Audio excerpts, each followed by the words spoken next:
Hello et bienvenue dans Break, le podcast dédié à l'entrepreneuriat, au business et à tout ce qui gravite autour de ces thèmes. Autant dire qu'il y a pas mal de choses à raconter. Je suis Lolita Belli, j'aide les entrepreneurs à structurer leur activité et à développer un business qui soit pérenne, rentable et en accord avec leurs valeurs et leurs visions. Je suis partisane et je revendique le travailler moins mais mieux et surtout gagner plus en faisant moins, car oui, c'est possible. C'est surtout une question d'organisation et de discipline. Alors moins de blabla, plus de moula, on passe à l'action ensemble. Hello et bienvenue dans ce premier épisode. Je me suis demandé comment démarrer ce podcast, quel thème aborder en particulier, tellement il y en a. Et je me suis dit, commençons par le commencement, l'entrepreneuriat, vu que c'est le sujet de cette émission.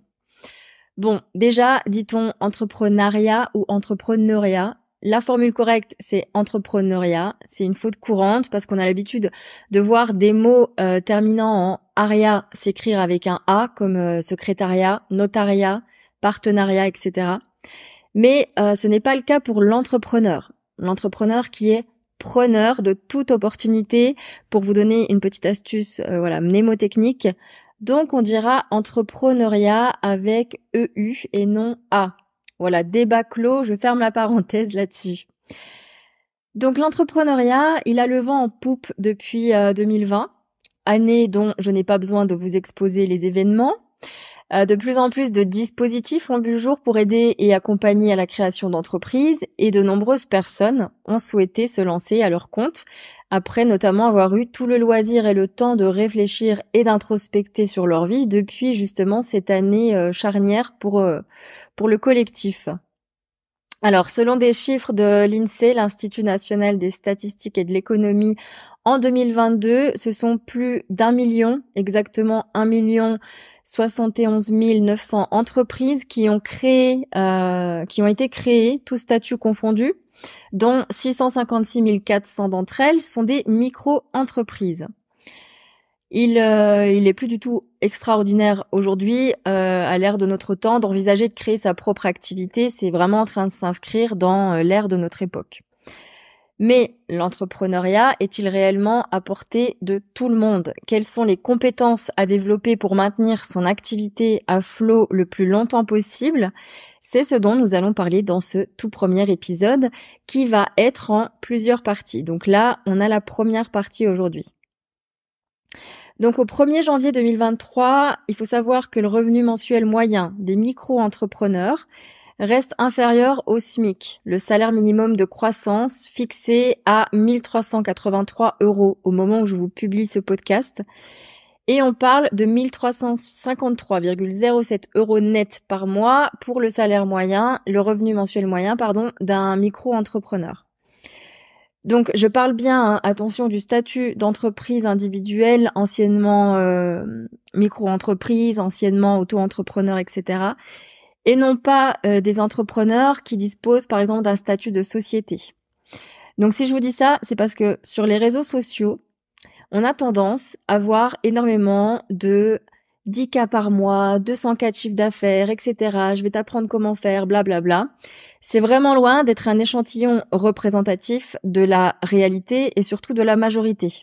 Donc, si ça peut déjà vous permettre de vous décomplexer par rapport à ça, j'ai déjà gagné un point à ce niveau-là.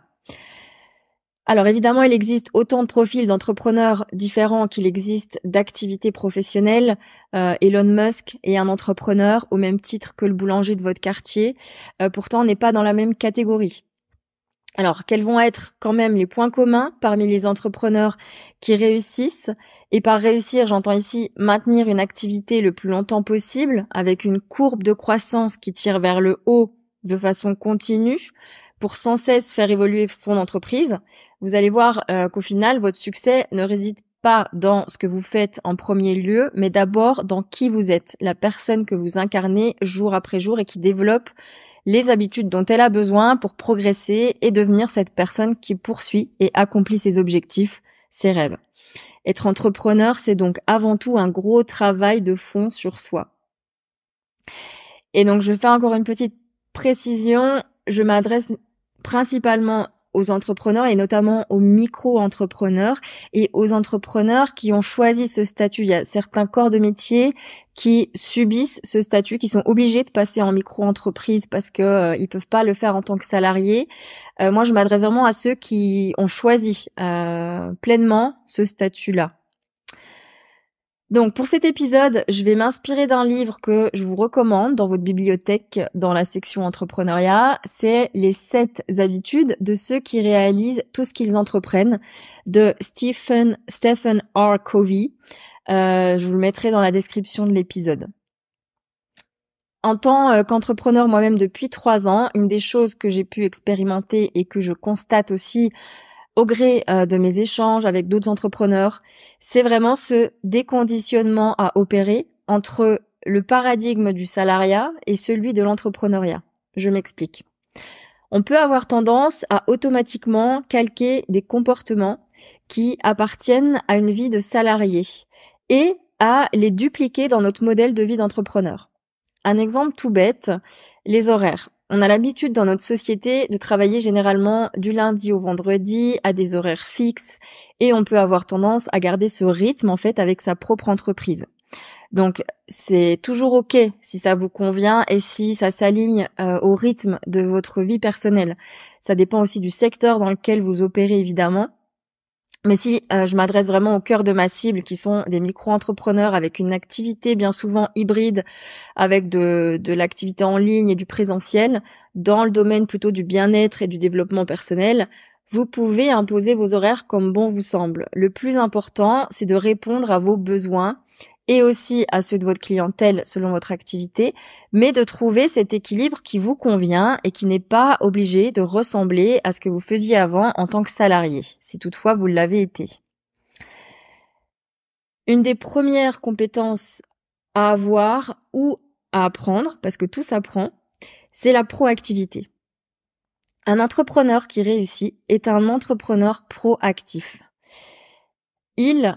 Je parle au masculin pour faire plus simple et j'ai pas envie de dire à chaque fois il ou elle. J'englobe vraiment tous les genres quand je vous dis il. Je sais que c'est un peu touchy comme sujet, le fait d'être inclusif et tout.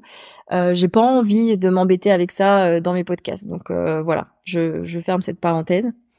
Donc il va avoir, l'entrepreneur, la capacité de s'adapter au changement et d'être dans une posture solution oriented. Donc axé solution, savoir qu'il y a toujours des solutions à chaque problème et s'il y en a pas, c'est qu'il n'y a pas de problème, tout simplement. Donc l'inverse, ce serait d'être dans la réactivité, donc en réaction face aux événements extérieurs et d'aborder une posture passive, donc une posture de celui qui subit, qui se plaint et qui s'effondre et qui va perdurer dans cet état sans savoir se relever. C'est pas ce qu'on cherche en entrepreneuriat parce que c'est un mode de vie qui peut être assez difficile, qu'on arrête de l'enjoliver, c'est souvent les montagnes russes. Faut savoir dealer avec soi, avec son monde intérieur, ça peut fluctuer à tout moment. Et être aussi à même de le gérer pour qu'il soit capable de maintenir le cap vers la direction que vous souhaitez atteindre avec votre activité, mais aussi de dealer avec le monde extérieur, avec les imprévus, avec les différentes casquettes à porter en tant qu'entrepreneur, surtout si vous êtes tout seul, indépendant, solopreneur, que vous n'avez pas d'équipe avec vous. Donc déjà, les entrepreneurs qui ont survécu à 2020 sont ceux qui ont su s'adapter, se renouveler, créer des choses différentes et innover dans cet environnement hostile et menaçant pour certaines activités. Donc ils ont fait preuve de proactivité et adopter cet état d'esprit proactif, ce qu'on peut aussi trouver ou appeler le growth mindset, un état d'esprit de croissance. On en reparlera dans un prochain épisode. C'est ce qui va vous permettre de réussir. Réussir, c'est aussi juste maintenir votre activité au jour le jour, sur le long terme. C'est pas toujours besoin de réussir, c'est pas forcément faire 10 millions d'euros par mois. C'est pas ça pour moi la réussite. C'est vous, votre réussite, comment vous la définissez et ce qui est juste pour vous. Mais cet état d'esprit proactif, c'est primordial. Donc, on se concentre sur ce qu'on peut contrôler pour améliorer une situation qui serait challengeante, épineuse, etc. Donc ça, c'est la première compétence. La deuxième compétence, ça va être d'avoir l'objectif final en tête avant de commencer. Ça vous permet d'adopter une vision stratégique de votre entreprise et de mettre votre énergie là où c'est pertinent. On évite l'éparpillement. Je sais qu'il y en a beaucoup qui s'éparpillent et vraiment c'est ce qui vous coule souvent. C'est vraiment ça. Et il y a beaucoup d'entrepreneurs, notamment moi, dans celles avec qui j'ai l'habitude de travailler dans le domaine développement personnel, etc., qui vont vouloir travailler dans le flow et donc dans le flou. Le flow, c'est une bonne chose. Savoir se laisser porter par ce qui vient et être en capacité de se mettre dans un état d'être pour, vider son esprit, recharger ses batteries, c'est bien. Mais par contre, pour moi, avec le recul, ce flow doit servir à votre entreprise et non la freiner, voire carrément la paralyser sur place. Le flow, c'est excellent pour avoir des idées, pour stimuler votre esprit et pour respecter votre rythme, mais il doit s'intégrer et vraiment s'imbriquer dans votre stratégie entrepreneuriale. Il faut qu'il devienne un allié. Donc typiquement, je suis passée par là, donc je ne juge pas, je ne jugerai jamais dans ce podcast. Beaucoup d'entrepreneurs, lorsqu'ils ont une nouvelle idée, ils vont s'empresser de vouloir en parler, de vouloir la développer, de l'annoncer à leur audience, et souvent elle va s'éteindre aussi vite qu'elle s'est allumée dans votre esprit. Et elle va surtout mener à rien. Ou alors, soit elle va s'étouffer, soit vous allez avoir quelques résultats aléatoires et complètement irréguliers qui vont vous permettre certes de maintenir la tête hors de l'eau financièrement et pouvoir boucler votre fin de mois, mais sans pour autant avoir une stratégie qui est solide derrière. Donc, apprendre à visualiser l'objectif final pour ensuite construire la stratégie autour de cet objectif, c'est une compétence à développer. Chaque tâche, chaque projet, chaque mission doit contribuer à s'aligner à votre objectif, à votre vision et vous aider à vous en rapprocher. Donc souvent, c'est là qu'on va avoir besoin de venir changer ses comportements, ses automatismes, ses croyances et ses habitudes, tous les moyens qu'on met en place pour développer une version de soi qui va se rapprocher au plus possible de celle qui va réussir à atteindre cet objectif. Parce que si vous étiez déjà cette personne, vous l'auriez déjà atteint.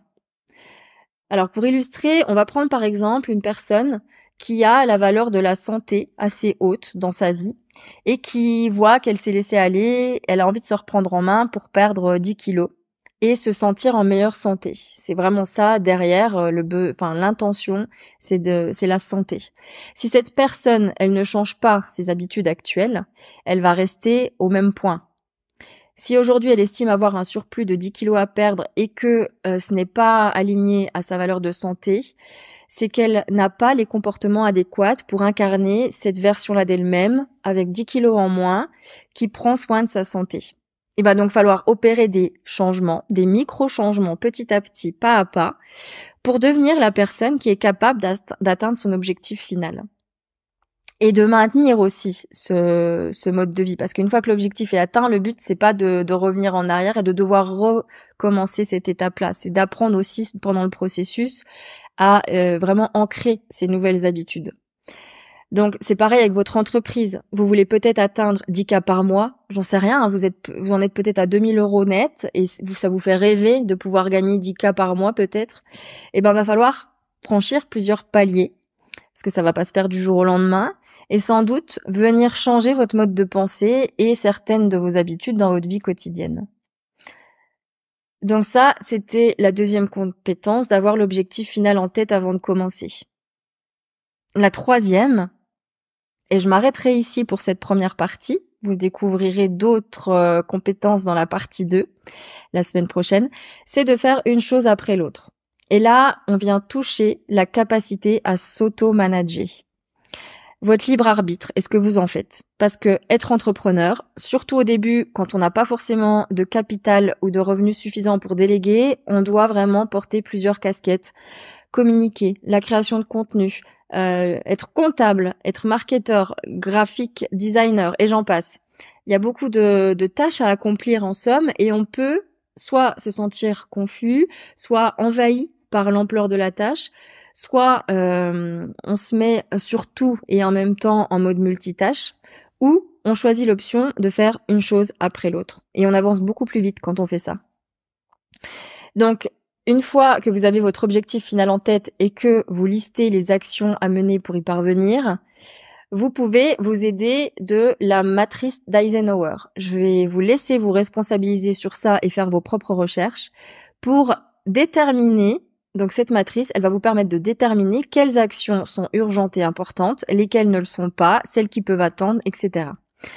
J'invite souvent mes clients en consulting à traquer leur temps. Donc traquer, c'est suivre son temps sur une semaine entière, parce que bien souvent, on n'a pas conscience d'où on va diriger notre énergie.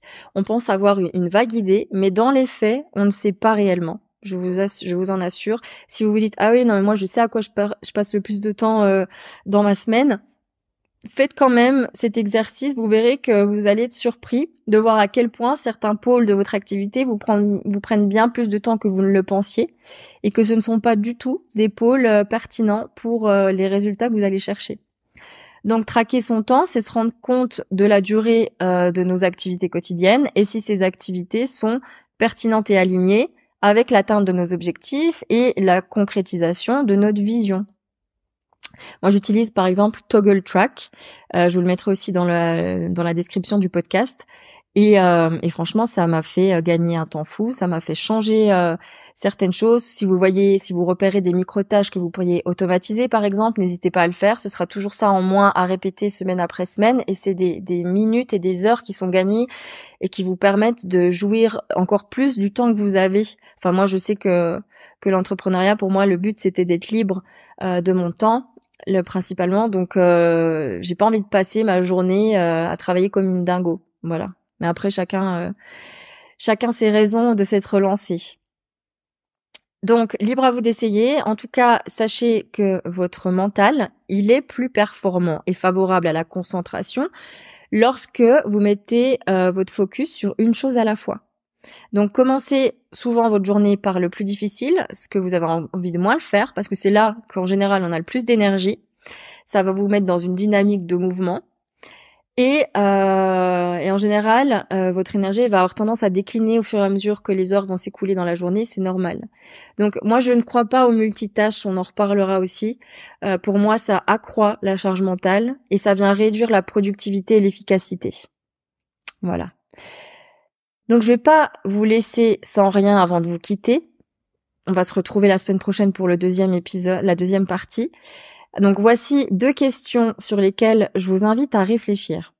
La première, citez une chose que vous pourriez faire et que par défaut vous ne faites pas actuellement du coup, et que si vous la faites quotidiennement de façon régulière, elle aurait un impact positif incroyable sur votre vie personnelle. Quelle serait cette chose-là que vous pourriez faire? Et la deuxième question, quelle chose dans votre business ou dans votre vie professionnelle en général apporterait des résultats similaires? Donc d'un côté votre vie perso et d'un autre côté la vie pro. Ok? Je vous laisse avec ça. N'hésitez pas à vérifier, à lire la description de cet épisode parce que je vais vous mettre les infos que je vous ai citées pendant l'épisode. Et puis on se retrouve la semaine prochaine pour la deuxième partie. En attendant, nourrissez le plus possible ce qui vous anime dans la vie et n'ayez pas peur d'être pleinement vous-même. Je vous dis à très bientôt.